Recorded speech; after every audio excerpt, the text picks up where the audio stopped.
What I'd like to talk to you today about a little bit is some of the problems that I see when I travel around the country doing roping clinics and to different rodeos and ropings. It seems like there's people have a lot of different ideas about the way their horse ought to be saddled, the way their horse ought to be padded, and I'm going to give you some ideas on the way I think that it will help you.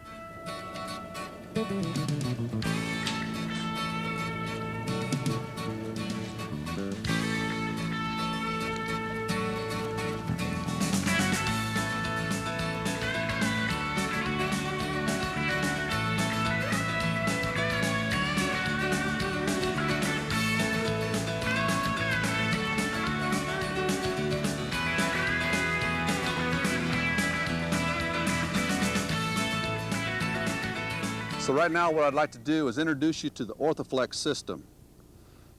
And you can see how this saddle will give a horse's shoulder room on either side independently. Horse's back can get shorter on either side.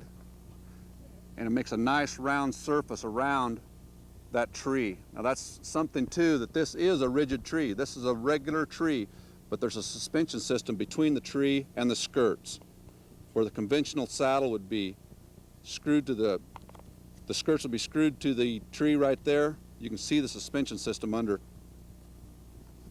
and how it can work.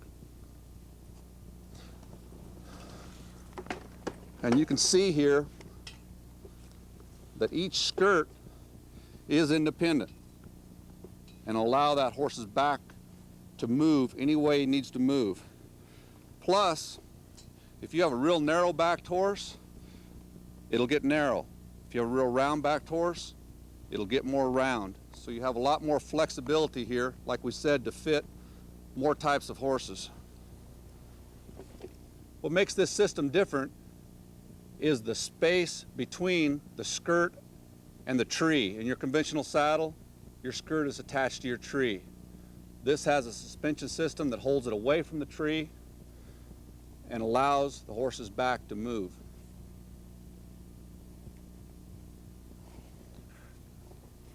Okay, I want to talk a little bit about this horse's back again, and then about the pad.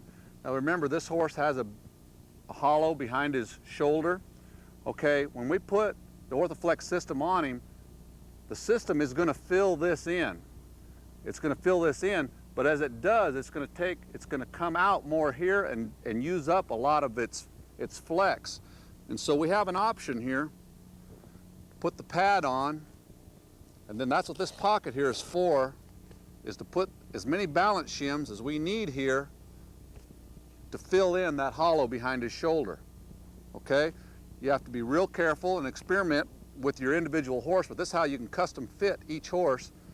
Is this horse, I would probably ride with 2 shims. Open it up, fill in the hollow behind his shoulder, or maybe even on this horse you could ride him with 3, but you can see the option to be able to custom fit however many you need to fill in the hollow behind his shoulder. And like I said, the system will do it, but this will allow to fill it in where the system even has more room to work front and back. Now one thing that I want to caution you about here with your balance shims, and I think logic would tell you here, you want to be real careful wherever your horse's shoulder is at.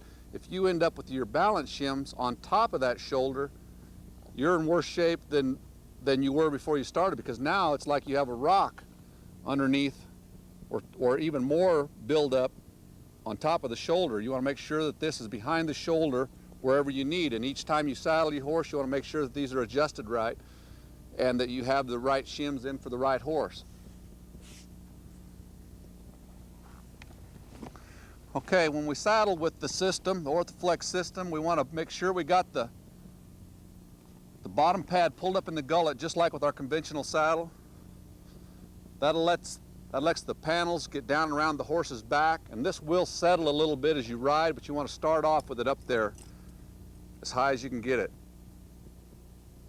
Okay, and then when you push your saddle on, you want to make sure that the front of the panel is just over the shoulder. And if you have balance shims in, you want to make sure that your balance shims are where you want them. If you have to adjust it, take it off, make sure you got them right. The next thing I'd like to talk to you about is the rigging that goes with this system. They call it drop yoke rigging.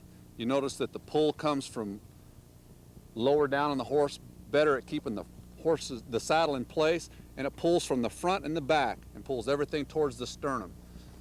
One thing about this saddle, when you have it cinched and it's right, you're not going to be able to get on it and stand in a stirrup and straighten it out. That's one of the things I like. The panels really suck into the side of the horse's back. They'll move with it, but they won't allow the saddle to turn. Another thing is when you're cinching your horse, I have found that it's a little different than cinching my conventional saddle. I want to pull this cinch out away from him as I cinch him.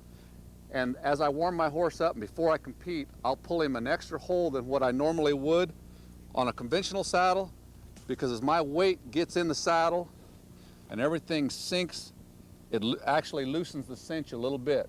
So you want to have your cinch pulled a little bit tighter than you might think that you would want it, but when you get in it, it'll loosen it. And as soon as you step out, it'll tighten up a little bit, so when you're not riding your horse, you want to make sure you have him uncinched.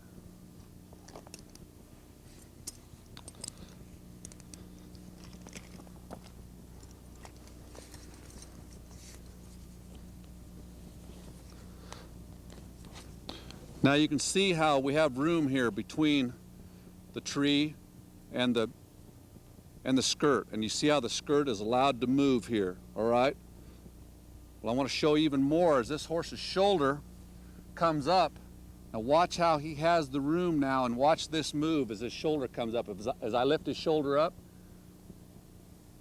you see how the space gets narrower, then wider. You see how it lets the horse's back move. And remember, right before you're ready to compete, you want to girth your horse again. Make sure that it's tight, because when your weight gets in the saddle, it's going to loosen the cinch. Everything is going to settle, and you're going to actually put more slack in the cinch. You want to make sure that you've pulled it up one more time to make sure that this saddle's not going to move.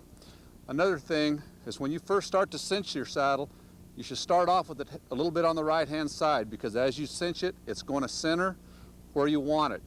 Like I said earlier, this is one saddle that once you have it on, you're not going to be able to get in one stirrup or the other to straighten it out. It needs to be centered and straightened when you get on it. And then when you get off, it's going to tighten back up, so you want to make sure when you're done that you do uncinch.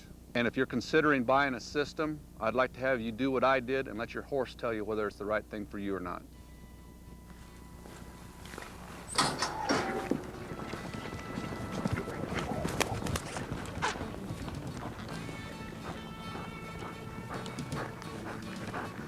Good shot.